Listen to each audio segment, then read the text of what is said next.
I guess we'll go in to the specifics of this firearm. CANIK TP9 from its most protruding points is it's a little over 7 inches. The height from here, I believe this is with the magazine removed, from here to on top here is 5 3/4 inches, which is relatively by the full size. But this height of your full service firearms. The width. Let's get this out of here. The width of this firearm is exactly 1.3 inches. Of course, right here you can see that this is a decocker. This is a single and double action firearm, so that is one of the cool features of it. This simply decocks the striker like so. I'll show you. Push down either side, ambidextrous. What the hell is that? Fucking fly. Anyways, any other side, push down. So you can see the red painted striker resetted. Now it is in the pretty much the safe position and not cocked and ready to go. The barrel from here, of course, to its most protruding point is 4 inches, I believe. So it's a smaller barrel compared to your maybe full-size M&Ps, Glocks, whatever you may have. This weight is 22.75 ounces, so roughly about 23 ounces in weight. I think that is empty, loaded. I think it's like 26 ounces, maybe 27. So it has a really good weight to it. I like heavy guns, so that's just me. Everyone has their own preferences. Again, you can see where it is marked TP9. This is imported by Century Arms International. And of course, like I previously stated, this is made in Turkey. And again, this is ISO 9000 certified firearm, so the quality is very high, not shitty in the least bit. Your traditional 3-dot sights, you'll notice that these sights, you can see the paint on it. These are actually the paint in the front post and the rear side is actually the same. It's just because the light is on the back. It looks white and the front looks yellow. They're actually both a yellowish green, and it's because they are actually, see, it looks white, but it's actually yellow. It's actually painted with some high quality luminescent paint. So basically a cheap version of night sights, but hey man, it's a very smart idea and cost effective, and I'm sure it lasts for a very long time. And these are pretty bright, man, brighter than some of the more expensive MEPR lights or Trijicons you would pay for. Again, here is the CANIK symbol. It is a dolphin. I'm pretty sure that has some kind of significance to the Turkish people. Maybe not. I'm just speculating. Again, that is CANIK 55. And this is the TP9. They do have CANIK 55, Stingray, Stingray C. You know, and they're usually modeled after the CZ versions of pistols. Some nice checkering on the sides to give it a little bit of grip. Back pretty much smooth, except for these ribs, and as well as the front, we got finger grooves and the ribs as well. No texturing. Maybe kind of like your Gen 2 Glock. Gen 1 maybe. Of course, your trigger here, it isn't like your traditional Glock type trigger that has the safety bar running down the middle.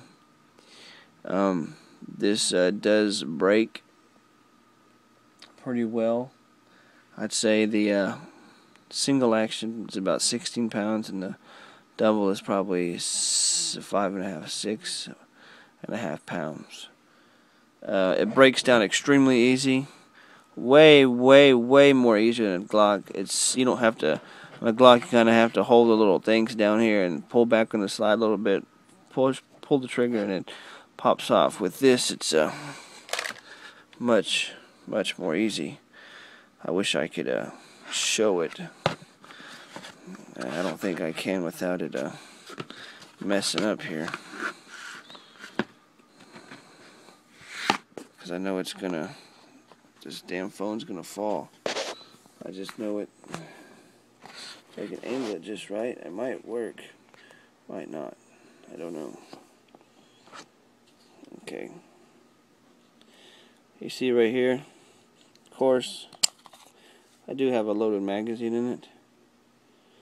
I mean, it is a defensive, offensive firearm. It's kind of pointless being in my house unloaded. But it is, the chamber is empty. As you can see, the chamber is empty. I don't have anything in there. Okay. With this right here, I'm going to show y'all. Just push down. It actually stays in position. If you pull back a little bit, it'll pop back in place. Just pull down, and it stays there. All you do, push the trigger, it comes off. It's relatively simple. And that is it. I mean, it doesn't get any more easier than that, guys. Well, to me, it don't. It's pretty simple stuff. Of course, these magazines are made by the ever so famous Metgar Italian company, and I'm pretty sure Metgar wouldn't put their name on a company that made shitty firearms, but they definitely make a high quality. Definitely for y'all that are 1911 fans, y'all know about Metgar mags. Very high quality, very good, very durable. These are very nice blued magazines, and it says made for the CANIK TP9. This gun is an underdog here in the U.S. You know, you have a market dominated by Glock, SIG, H&K. You know, you name it. It's dominated. You know, M&P, and CZ. I mean, I can keep going on. It doesn't really have a chance here in this market. You know, let's put this on the shelf. Oh, CANIK, what the hell's that? Oh, some shitty gun. Don't buy that. You know, it's not true at all. This gun is just as good, if not more higher quality, because some American companies that are well known are not even ISO 9000 certified. And this very exact company is ISO 9000. So it's very hard to get that certification of quality in manufacturing. And they chrome plate all of their internals within their within the slide and the bottom receiver of this pistol. Of course, we'll look at the internals here. Resembles a Glock in some sense in this part.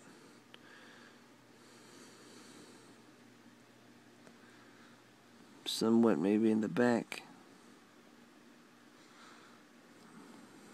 If y'all have a P99 or a PPQ, it does resemble a lot inside as well.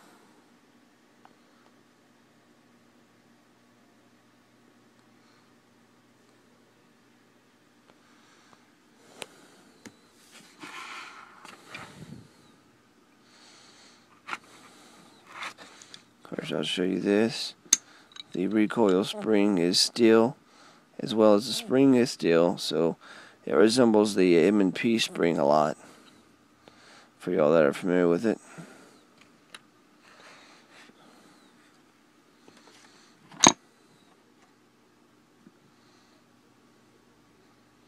Very high quality gun. The finish is great. They got a really good finish in there. I'm not sure exactly. It almost looks like they painted it, but it's a lot more than just paint. It's almost comparable to a Glock type finish.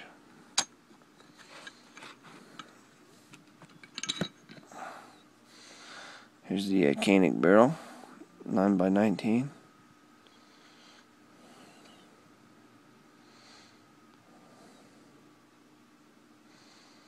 A little bit different than your other barrels, but looks comparable to some manufacturers. Again, this is a chrome line barrel.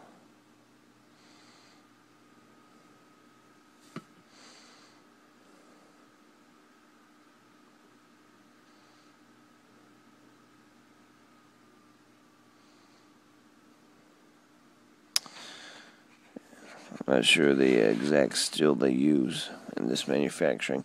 I want to say that I researched it. They use 5150, which is a very high quality steel.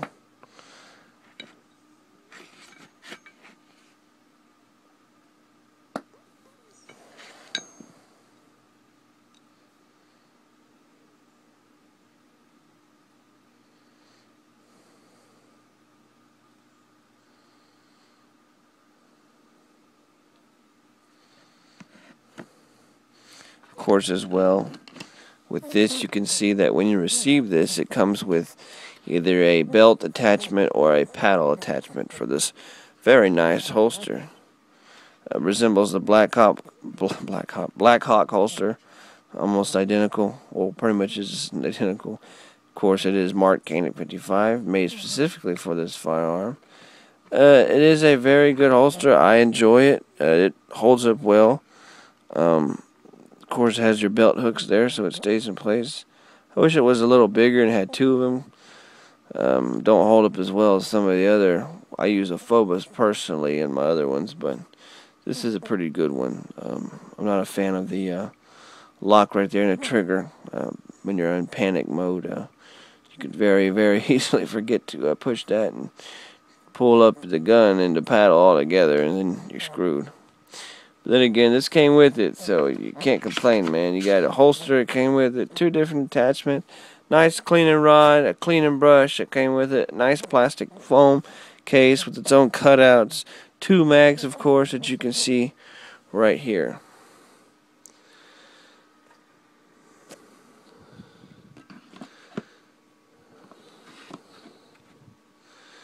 And of course, if I can show you this,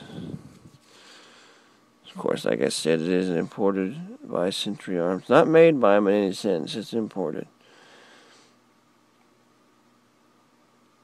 As you can see, if I can just get the damn thing to zoom in. ISO 9000 right there. So quite a high quality. And these are all the permit certificates that they label, I guess, just to let the public know that, hey, we're high quality, we're you know, out here to compete with the big boys. So I gotta give them respect in that sense. So that is pretty, you know, nice. There's my damn light. What the hell happened? It cut off. Maybe I can get it better now. There we go. I can't read that because it's in Turkish.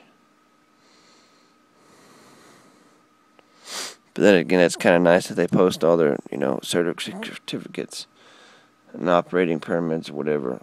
But again, ISO 9000. Nice little book comes with it. TP9 caliber. So, of course, you look through it. It's going to tell you the do's and the don'ts. The whole 9 yards. Anyways. But then again, guys, I was just bringing you this. I know it's not a popular firearm, but take it from me. High quality, guys. This firearm passed a 50 and 60,000 round continuous fire torture test. Not to mention it was put through high pressure shooting, below zero, almost, almost to the point where it's, I'm trying to think of the word, cryogenic. It was, pretty much cryogenically tested to see if it still fires. As well, it's dirt, mud, sand, water, shoot underwater. It did all that. It passed it all. So, guys, this is a high quality, highly durable firearm. I don't think they would issue to their military or police, as well as other European nations that used it as well, if it was shit quality.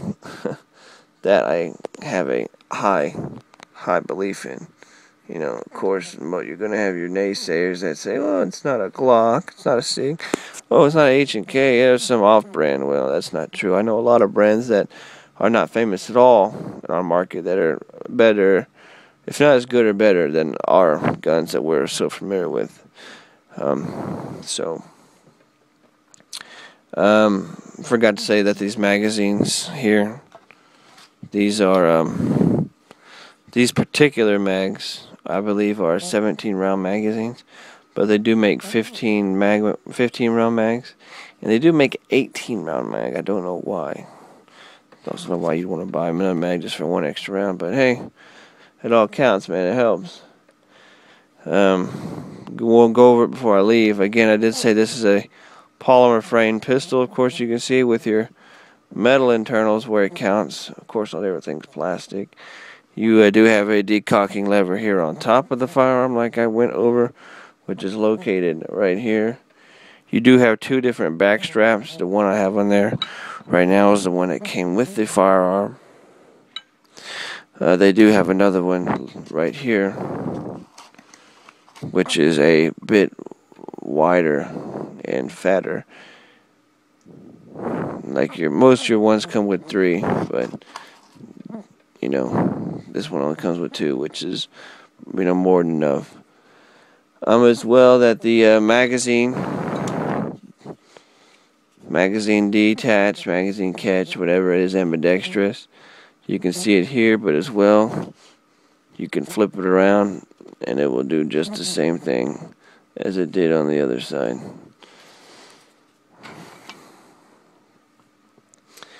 Of course, like I said, in the back here, it does have an indicator.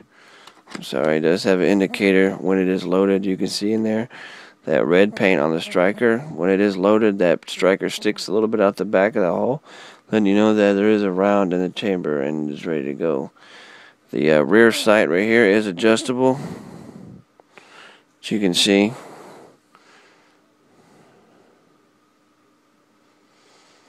And of course, anything you could put on a PPQ or P99 aftermarket sight-wise, you can stick it on this bad boy. And it is adjustable for windage. I don't believe it's adjustable for elevation purposes. Of course, it does have a full-size 1913 Picatinny rail right here. Anything you want to mount, lights, lasers, shit, a fucking knife bayonet, whatever you want, it'll go on there. Of course, I went over the trigger pull. It's pretty good overall. About your common trigger you're going to find on your combat pistols, your service type pistols. Of course, they have different versions, tones. They got the OD green, tan. They got one platinum model. All different kinds. All my guns are black. I don't really go the extra mile to keep them fancy. Again, it did say this double action and single action firearm. As well, the barrel is cold. I didn't go with this. It is cold, hammer forged, chrome lined barrel, cold hammer forged. And they use it. A company called Mekic, or it's MKK, I believe. That's how they say it. Mekic. That's weird, but that's the company that makes these barrels for them. Cold hammer forged barrels. So, very good there. A lot of barrels on American weapons are not cold hammer forged at all. And again, I did go with the magazines made by Metgar. Well, maybe I can assemble it before I turn off the video. I wish I could find a better way to do this. This just seems so cheap. I feel cheap when I do this. Motherfucker, dude, come on, stay in place. Alright, guys. Of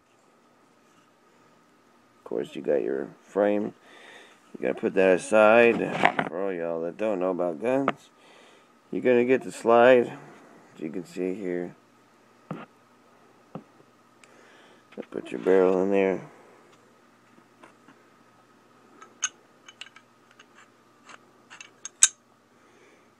You're going to get your recoil spring, push it down in place, make sure it stays in there good. Okay, it's in there well. You're going to get your bottom portion of the firearm.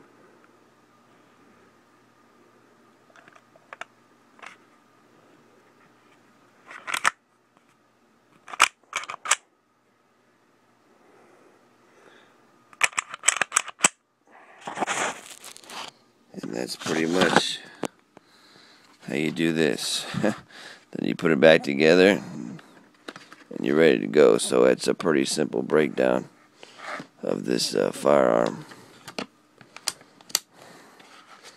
So here you have it, guys. CANIK 55 TP9. Hope you enjoy the review.